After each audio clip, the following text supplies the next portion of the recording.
What if you went to the beach and never came back? No footprints, no screams, no trace. Just gone. As if the ocean itself swallowed you whole. Welcome to DarkMyst Horrors, where we unravel the true accounts of those who vanished along the shorelines, and the chilling legends the locals still whisper about. If you crave the unsettling, the unexplained, and the stories that linger long after the tide goes out, you're in the right place.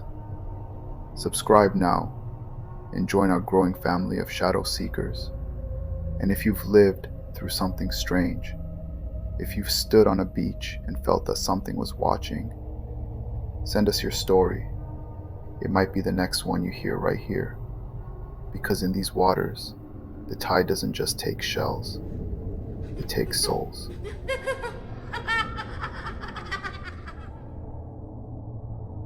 When four friends stumbled upon Muir Cove, they thought they'd found paradise. No footprints marred the obsidian sand. It shone like liquid night, perfectly reflecting the blood-orange sunset. It's like walking on space, whispered Maya, kneeling to touch it. Her reflection didn't mimic her movement. It stared back, smiling with too many teeth. Leo snapped the photo. Later, they'd notice in every picture their reflections were missing. Chloe screamed when the tide pool reflection grabbed her. Not water, cold, gelatinous glass. It pulled with impossible strength. Theo wrenched her free, but ribbons of viscous fluid clung to her skin, hardening into translucent scales. It showed me things, Chloe panted, clawing at her arm. Cities under the waves, made of screaming faces. That night, they heard cracking sounds from her tent. Inside, Chloe sat motionless. Her eyes had turned to frosted crystal.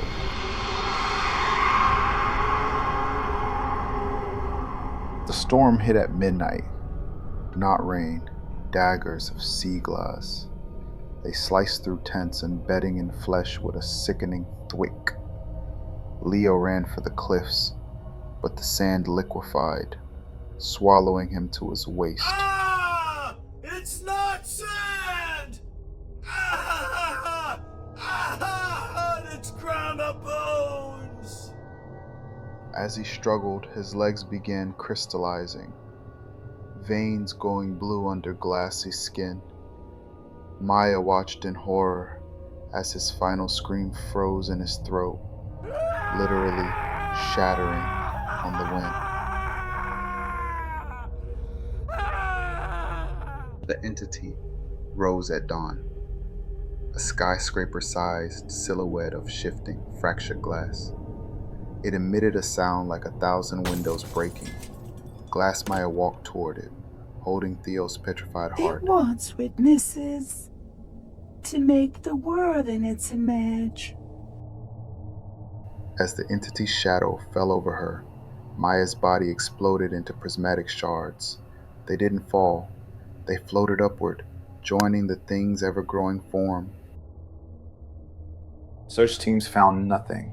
No bodies, no camp, just a beach of flawless black glass. But locals avoid Mirror Cove at sunrise. They say if you stand still enough, you'll see them. 4 glass figures beneath the waves, forever walking toward the deep.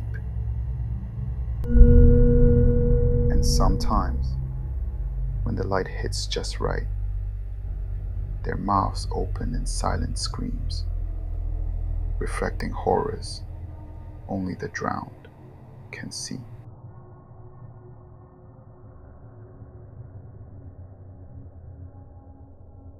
Blackwater Beach went viral for its electric waves. What the video didn't show, the stench of rotting kelp, or how the glow pulsed like a heartbeat.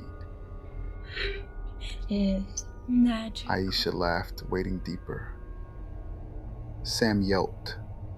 Something slick brushed her leg. Later, in their beach shack, they saw it. A handprint of glowing veins under Sam's skin. "It's spreading," she whispered. Outside, something scraped against the door, long, slow, and deliberate. Sam locked herself in the shower. For hours they heard wet tearing sounds. When Aisha broke in, she gagged. The floor was carpeted in Sam's skin.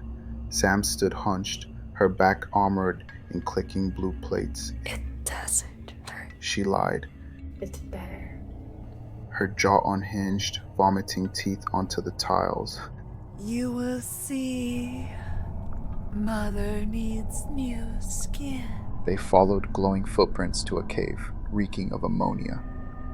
Marco hung from the ceiling, his skin removed, his ribcage stuffed with throbbing blue eggs. Sam knelt beside him, tenderly inserting more eggs into his abdominal cavity. "We're becoming eternal," she crooned. Bioluminescent parasites swarmed Aisha. They burrowed into her ears, her nostrils. She felt them nesting behind her eyes.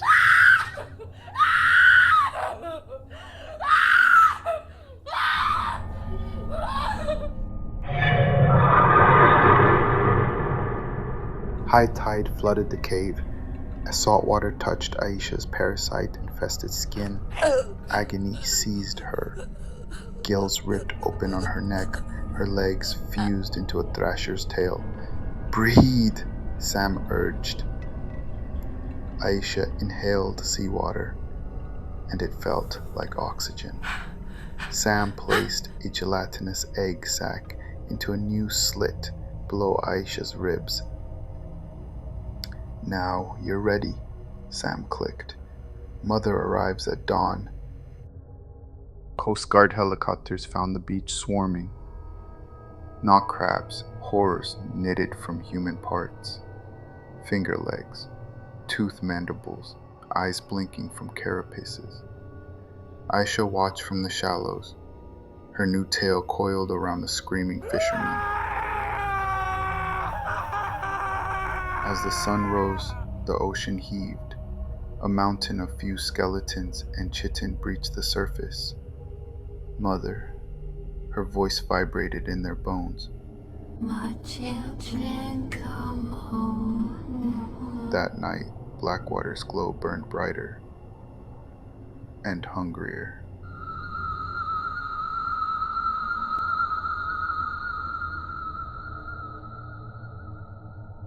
Crescent Cove promised isolation. No cell service, no people, just pristine sand that whispered underfoot.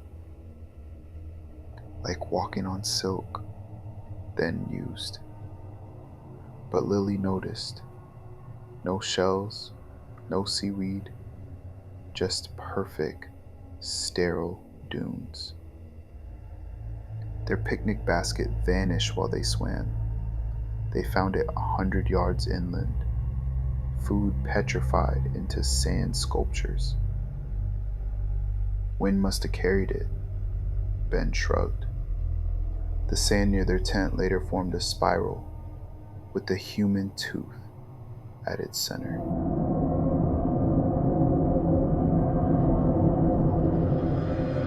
Lily woke to Ben's tent unzipping.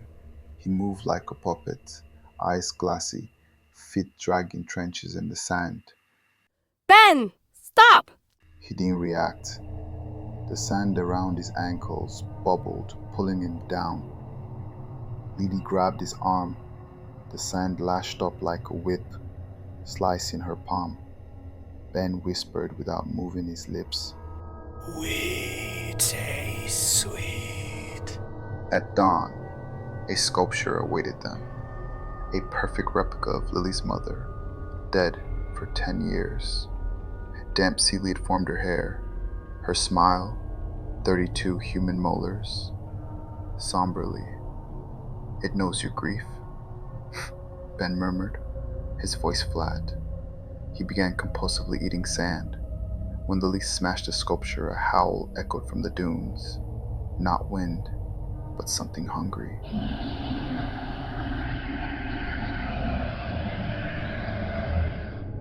Ben became obsessed with digging. "They're calling from below," he shrieked.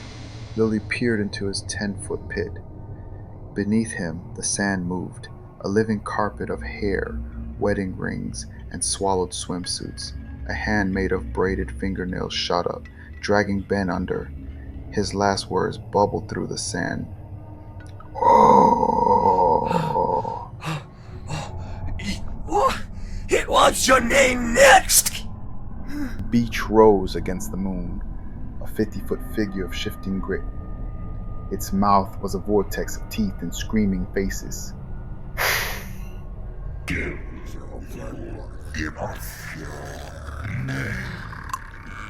Lily knew the truth. To refuse was to be consumed. To give her name was to become part of it forever. She whispered. Lily. The sand surged forward, not in anger, but in terrible gratitude. When rescuers arrived, they found only dunes sculpted into a perfect replica of her smiling face, already crumbling in the wind. If you've made it this far, you're one of us now.